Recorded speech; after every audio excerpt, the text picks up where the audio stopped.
Depending on what happens here, Rod Strickland has 3 timeouts left, so lots that LIU can do. In a game that is right now tied at 60. Sharks have been scoreless for over 3 minutes. The final 20 seconds run off in Brooklyn. 10 on the shot clock. Tony Felder off the screen. Nice and easy on the outside. Benigni, the spin, the shuffle, denied. Here come the Sharks with a chance at the win. Strickland. Ty Strickland puts it up. Backs it in. It's all over. The Sharks have won it. Felder right in front of the Sharks bench. Trying to work on Washington. Pushes him back. The fall away. Yes. Tony Felder with 8. Stonehill red hot. I think Rod Strickland's going to take a timeout once they get past half court. They've made 4 of their last 5 shots. Still no timeout from Rod. Now he wants a solid half court set here for them to draw up. Green from the foul line. Back for Washington. Still has time. Under a minute and a half now. Nice move. Acker to the rim, and he gets denied. Back for Washington. Yes, sir. And the Skyhawks, they were killed by this on Sunday at Merrimack. Poor shooting ended up costing them a 16-point loss when they were tied at halftime. They've got time to control here inside of a minute 10. Felder drives back to the outside. Thatcher Stone, perfect name, perfect drive, tie ball game. Here's Acker. That's the look. Copa right there for Joppa, the putback machine. RJ Green just short. Joppa the rebound. Back to the outside. The Sharks reset. Green gets by his man. Goes up, and that's a tough bucket for RJ Green. Here's a 3 on the delay, and how about that? Thatcher Stone up and at him to tie the game. Yeah, the triples tonight, they're not just shooting them with volume. They're shooting them efficiently. 7 of 13 from deep. Skyhawks with the takeaway. We saw these bursts in the first half. When their defense really clamped down, they never got out of their zone. Sharks shooting an even 50% right now. Touch and go, up and under for Todd Brogna. Skyhawks stay in that zone. Copa again, he is automatic. Yeah, when they're getting the threes against this team, it's just going to be gravy. I mean, the night that Tana Copa had the other day, he has picked right up where he left off. Zagorowski wheels around, and he has his second. This scoring defenses for these teams, you would expect the higher points, but they're also towards the bottom in scoring offense. So something had to give tonight, and it's good to see that we've got points on the board. Sharks still have their starting 5 out there. Eric Acker getting ready to check in. Sharks finding a lot of room down the middle. Here's Joppa. And Joppa not really in his wheelhouse. They gave him the look, and why not? Joppa shooting 56%, most of that inside the arc. Now a nice spin move on the inside. How about that?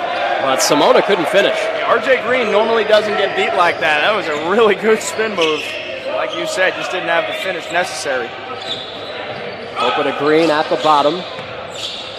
Ball movement here from the Sharks as they look to get it inside. They're going to have to double Joppa when he has it like that. Strickland kicks it. Great ball movement. And he's got another one. Tana Copa with 3 triples. How many times have I said it to you over the years, Greg? I love watching that ball pop around like that. It doesn't get stuck. It forces that zone defense to keep moving, and you get your hottest 3-point shooter with an open look. How about the Sharks? 3 for 5 from deep, and they all belong to Tana Copa.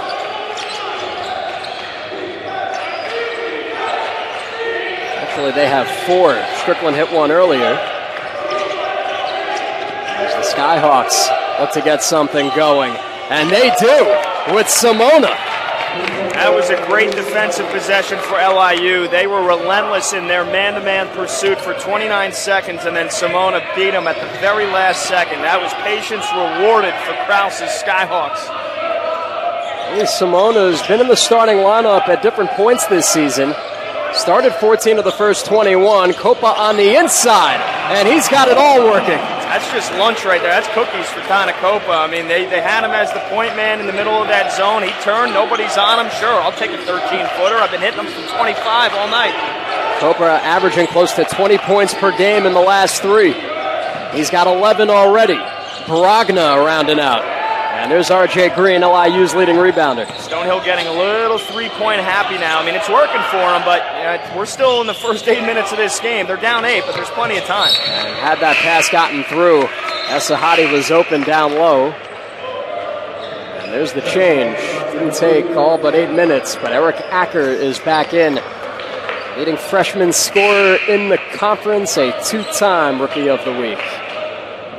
And a welcome return for the Sharks after he missed the last 2. For anybody that hasn't watched this young man play or maybe missed watching him play, get ready, because his ISO game, the shiftiness, the ability to knock down the mid-range, it is a thing of beauty. So this is a huge welcoming back sign. Here's Copa, straight away, a little too short. And you got to think, Acker loves this defensive look. It gives him a chance to get himself open on the perimeter. Absolutely. I would think that LIU is going to try to exploit that. Zagorowski's knocked down a couple of threes for the Skyhawks. Here's Benigni, the senior from East Hampton, Connecticut. There's nothing working on the inside. Pavlidis working on Joppa, the step back, and Joppa stayed with him.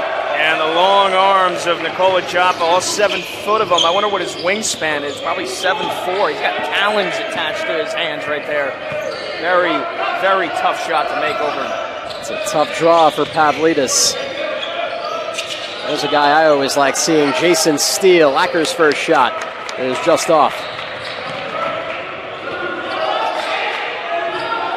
So Steele really didn't see a whole lot of time against Central. Only played 5 minutes. Rod Strickland getting him out there pretty early in this first half.